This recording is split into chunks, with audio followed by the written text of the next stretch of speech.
Hey everyone, and welcome to a new video.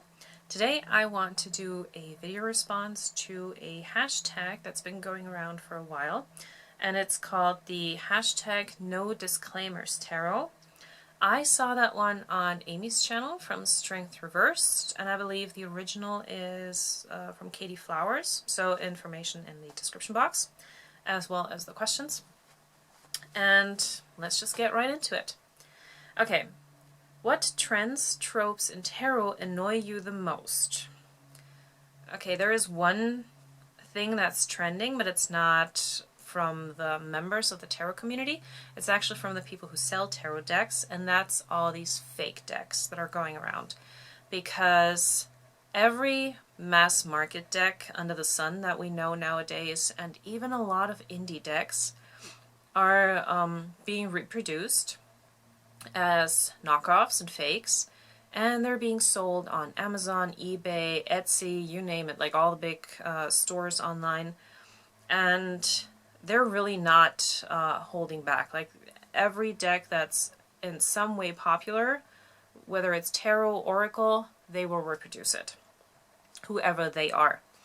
And it is getting harder to kind of tell the difference because they're even raising the prices on the fake decks. Originally, you were able to spot them right away because they were really cheap. That's not the case so much anymore. And if you've been in the tarot world for a while, and you kind of know how to spot the differences with like the different packaging and the codes that you need to scan in order to get the guidebook, or the size of the box and whether it's a tuck box, two-piece box, all of that. But they're getting pretty crafty, the ones that are producing the fake decks, and so that is a really big trend. Not a good one, but it is a trend. And another thing that I'm seeing among those fake decks is that they're now having all these holographic versions of the decks. Oracle, Tarot. I mean, it's okay to have like one or two original holographic decks or something, but to turn all of them into a holographic version, I don't know. And that's something that does happen with the fake decks. At least that's what I'm seeing. Okay, tropes. I googled that word. I tried to translate it because English is not my native language. And I don't really know what that means in the context of this tarot question, so I can't really answer that. Number 2. What deck do you feel is overrated? None of them. Or all of them. Either way. But I feel all the tarot decks that are out there are within their own right.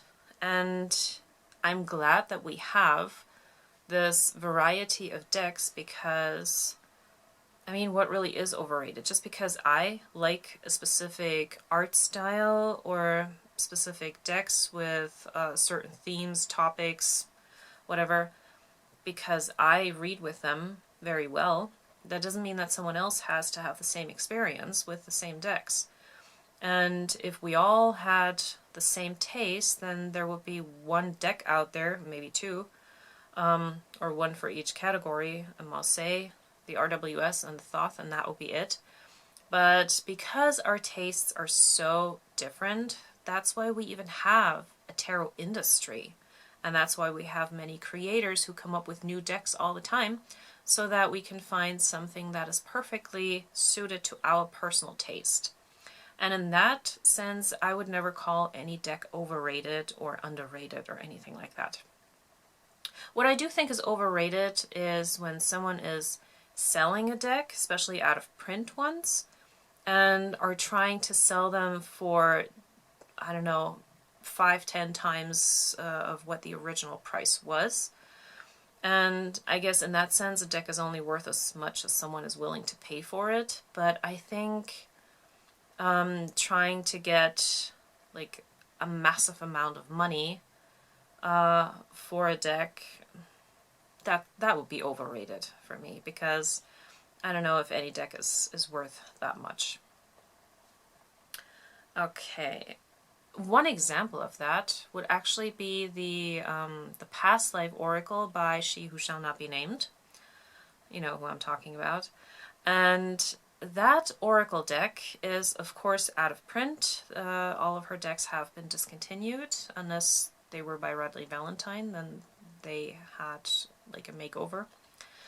And her Past Life Oracle, that is one that I see going for ridiculous prices. And I do have the French version of that one, but I don't really work with it because in those 44 cards, I am very limited in what I can do when it comes to past life readings and what this deck can actually do for me, especially now that we have so many other tarot and oracle decks that are much more detailed, have way more cards, and offer a very different way of working with them. So I guess that is one deck that I would call overrated, especially for the price that people are asking for it, because I don't find that deck very helpful. Not for past life readings, anyway. Okay, next question. Number 3. What are your least favorite decks you've seen since joining TarotTube? Again, that's a very personal taste.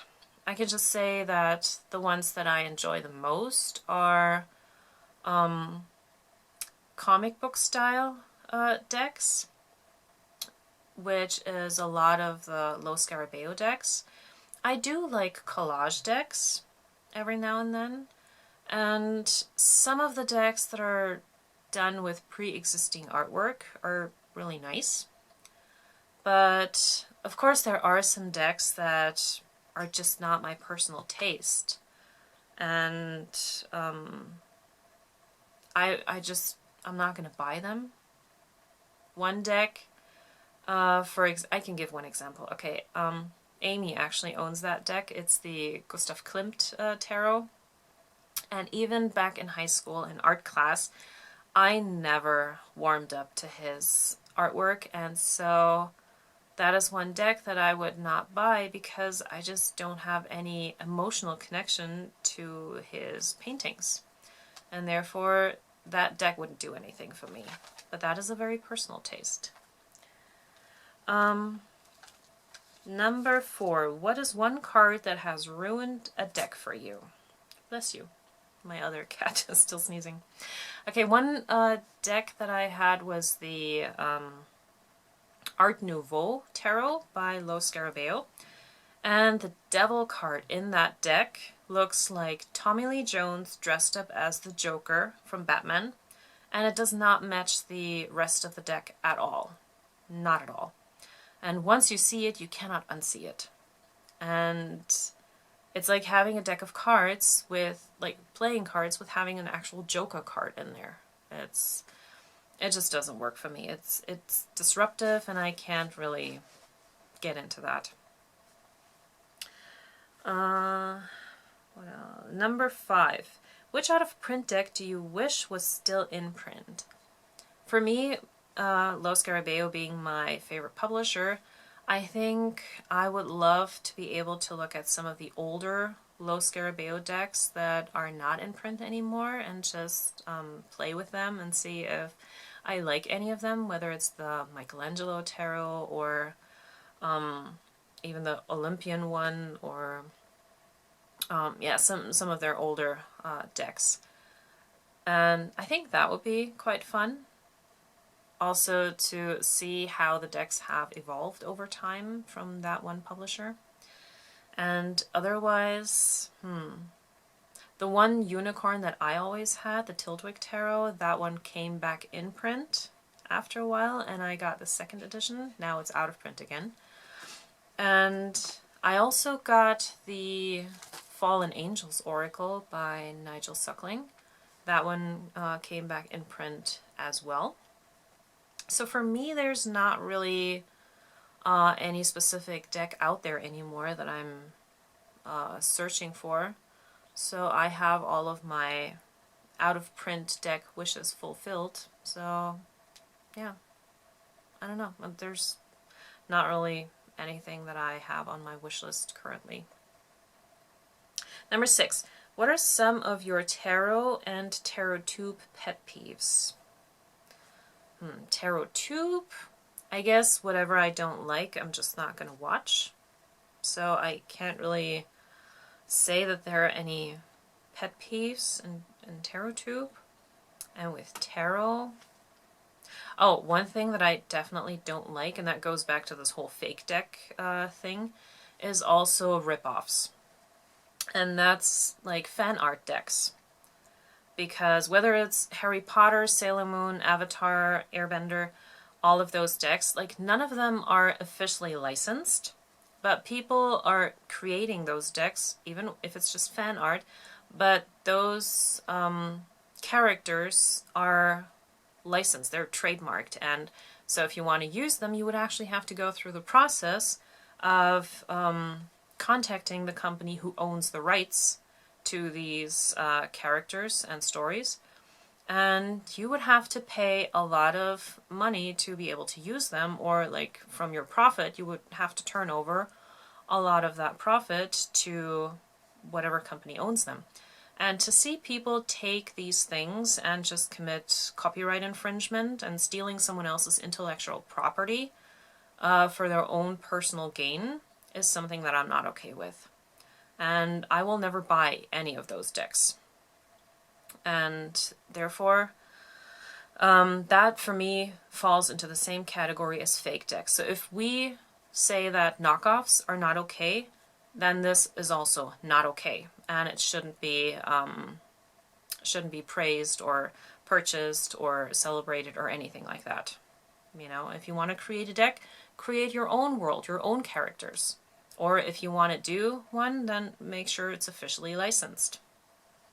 That's it. Number 7.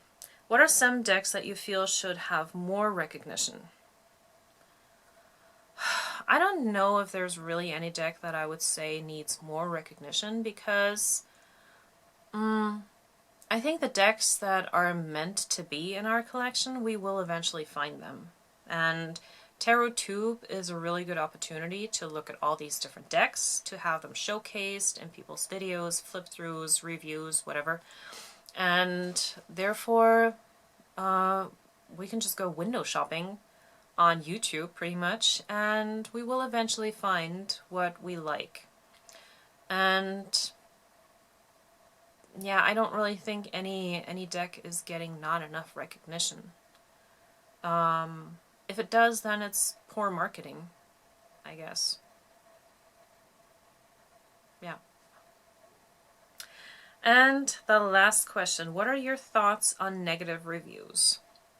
Well, a review should be constructive criticism in a way, and that means like the only thing that I could review, if I wanted to review a tarot deck, then talking about the artwork is not something I would do, because that is very subjective. Whether I like it or not is my personal taste.